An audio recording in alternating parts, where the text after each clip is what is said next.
സകൃതകൃതാവായ നാട്ടുകാരെ ശ്രദ്ധിക്കുക, കലാപരിപാടികൾ തുടങ്ങാൻ ആരംഭിക്കാൻ. അങ്ങ് തുടങ്ങിയാലോ? സദ്യ ഇല്ലാത്തൊരു വിഷു നമുക്കത് പറയാനേ പറ്റത്തില്ല. അപ്പോൾ നമ്മൾ ഇലയിട്ടു, അതിലോട്ട് ഇഞ്ചിക്കറി, മാങ്ങാക്കറി, നാരങ്ങാക്കറി, പിന്നെ നമ്മുടെ ബീട്രൂട്ട് കിച്ചടി. അപ്പോഴാണ് ഒരു കാര്യം ഞാൻ മറന്നുപോയത്. Hi hello, welcome back to my channel. It's my ഡ്രീംസിലോട്ട് എല്ലാവർക്കും സ്വാഗതം. നിങ്ങൾ എൻ്റെ ഒരു വീഡിയോ ആദ്യമായിട്ടാണ് കാണുന്നത്, ലൈക്ക് അടിക്കാനും സബ് അടിക്കാനും കൂടെ നമ്മുടെ ബെല്ലൈക്കൻ എനാബിൾ ചെയ്യാൻ മറക്കല്ലേ. അപ്പോൾ അത് കഴിഞ്ഞ് നമ്മുടെ തിരുവനന്തപുരം സ്പെഷ്യൽ വടക്കറിയാണ്, പിന്നെ ദേ അവിയലുണ്ട്.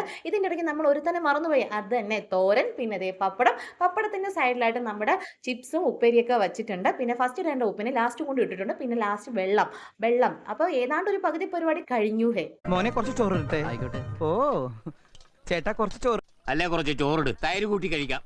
വേണം. പക്ഷെ നമ്മുടെ സദ്യക്ക് ആകപ്പാട് ഇല്ലാതിരുന്ന ആ മോര് മാത്രമായിരുന്നു. പിന്നെ ഈ ഇരിക്കുന്ന എല്ലാം നോർത്ത് ഇന്ത്യയിലുള്ള ആൾക്കാരായിരുന്നു കേട്ടോ, ചേട്ടന്മാരാണ്. അവർക്ക് ഇലയിൽ ആദ്യമായിട്ടായിരിക്കും അവർ കഴിക്കുന്നത്. പക്ഷെ അവർക്ക് ഇഷ്ടപ്പെട്ടു എന്നാണ് എനിക്ക് അവരുടെ മുഖഭാവങ്ങളിൽ നിന്ന് മനസ്സിലായത്. പിന്നെ നമ്മുടെ കുട്ടികളെ എല്ലാം ദേ പിടിച്ചിരുത്തിയിട്ടുണ്ട്. അതായത് മലയാളി മങ്കന്മാരെയും മങ്കികളൊക്കെ ഇരുത്തിയിട്ടുണ്ട്. അടുത്ത പന്തി ദേ വിളമ്പി ഇട്ടിട്ടുണ്ട്. അതിൻ്റെ ഇടയ്ക്ക് ഞാൻ ക്യാമറ കണ്ട് പെട്ടെന്ന് ജാഗരൂപയായി കഴിക്കാനുള്ള ഒരു തന്ത്രപ്പാടാണ് കാണികളെ നിങ്ങൾ ഈ കണ്ടുകൊണ്ടിരിക്കുന്നത്. അപ്പോൾ എല്ലാവരും അവിടെ ഇരുന്നിട്ടുണ്ട്. ഇനി നമുക്ക് ഇത് സംഭാവനയായി നൽകിയിട്ടുള്ളത്, അതായത് ഈ വീടും പരിസരവും ഇന്നത്തെ സദ്യയ്ക്ക് വേണ്ടി സംഭാവനയായി നൽകിയിരിക്കുന്നത് ഈ വിളമ്പി കൊടുക്കുന്ന ചേട്ടനും അതിരുന്ന് അങ്ങോട്ടും ഇങ്ങോട്ടും എന്തൊക്കെയോ അലയ്ക്കുന്ന കുട്ടിയുമാണ്. ഇവരുടെ വീട്ടിൽ വെച്ചിട്ടായിരുന്നു നമ്മുടെ വിഷു സദ്യ കേട്ടോ. സൂപ്പറായിരുന്നു, നല്ല അടിപൊളിയായിട്ട്, എന്താ പറയുക, ഭയങ്കരമായിട്ട് നമുക്ക് നല്ല രസം ഉണ്ടായിരുന്നു. പിന്നെ അത് കഴിഞ്ഞ് സാമ്പാറും ചോറും ഈ ഉരുള നിങ്ങൾക്ക് വേണ്ടി മാത്രം. ഇതെന്താണെന്നറിയോ, നമ്മുടെ തിരുവനന്തപുരത്തിൻ്റെ സ്വന്തം എന്താന്ന് ബോളി വിത്ത് പാൽപ്പായസം. ഓ എന്നാ ടേസ്റ്റാ അല്ലേ. ഇതുപോലെ നിങ്ങൾ ആരെങ്കിലും ട്രൈ ചെയ്യാത്തവരുണ്ടെങ്കിൽ ഒന്ന് ട്രൈ ചെയ്ത് നോക്കുക. നമ്മൾ ഇതേ ബോളിയുടെ പുറത്തോട്ട് നല്ല ചൂട് പാൽപ്പായസം, അത് ഇന്ന് ഒരു അല്പം ബോളി ഇങ്ങനെ പിച്ചെടുക്കുക. അതിലോട്ട് എത്രത്തോളം നമുക്ക് പായസം ഉൾപ്പെടുത്താൻ പറ്റുമോ അത്രയും അങ്ങ് ഉൾപ്പെടുത്തി ഒരു അങ്ങ് കഴിക്കണം കേട്ടോ. ഭയങ്കര ഫേമസ് ആണ്. അതായത് തിരുവനന്തപുരത്തിൻ്റെ അഹങ്കാരം എന്ന് തന്നെ ഈ സാധനത്തിനെ പറയാം. ഞാനിതങ്ങ് വായിലോട്ട് വെച്ചതും എൻ്റെ ക്യാമറ എങ്ങോട്ടോ പോയിട്ടുണ്ട്. അത് കഴിഞ്ഞ് നമ്മുടെ ചോറും പുളിശ്ശേരി, അതായത് പൈനാപ്പിൾ പുളിശ്ശേരി, ഞാനായിരുന്നു ഇതിൻ്റെ മേക്കർ. കുറ്റം പറയരുതല്ലോ, ഞാൻ ഉണ്ടാക്കിയതുകൊണ്ട് ഭയങ്കര ടേസ്റ്റാണ്. നോക്ക്, എൻ്റെ അടുത്തിരിക്കുന്ന നമ്മുടെ ലക്ഷ്മി ഫുള്ളും അത് ആ ഇലയും കൂടെ കിട്ടിയിരുന്നു.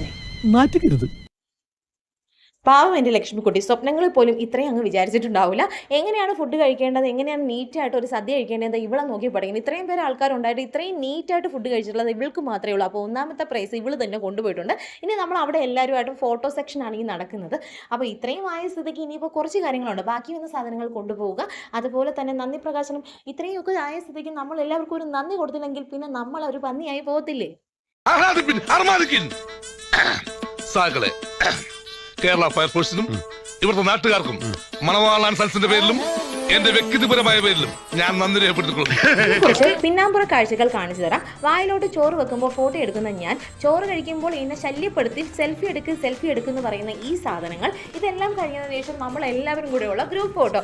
ഇതാണ് നമ്മൾ ഇത്രയും ഫാമിലീസാണ് ഉണ്ടായിട്ടുള്ളത് കേട്ടോ. എനിക്ക് ഭയങ്കര ഇഷ്ടപ്പെട്ടു. ഈ വർഷത്തെ എൻ്റെ വിഷു സൂപ്പറായിരുന്നു. എൻ്റെ ഒരു വിഷു ഇത്രയും സൂപ്പറാക്കി തന്നതിന് നിങ്ങൾ എല്ലാവരോടും താങ്ക് യു. പിന്നെ ഇതിൽ എൻ്റെ ചേട്ടൻ ഇല്ല എന്നുള്ളതാണ് എൻ്റെ ഏറ്റവും വലിയ വിഷമം. അത് ഒഴിച്ചാൽ ബാക്കിയെല്ലാം ഓക്കെ ആയിരുന്നു. അപ്പോൾ ടാറ്റാ.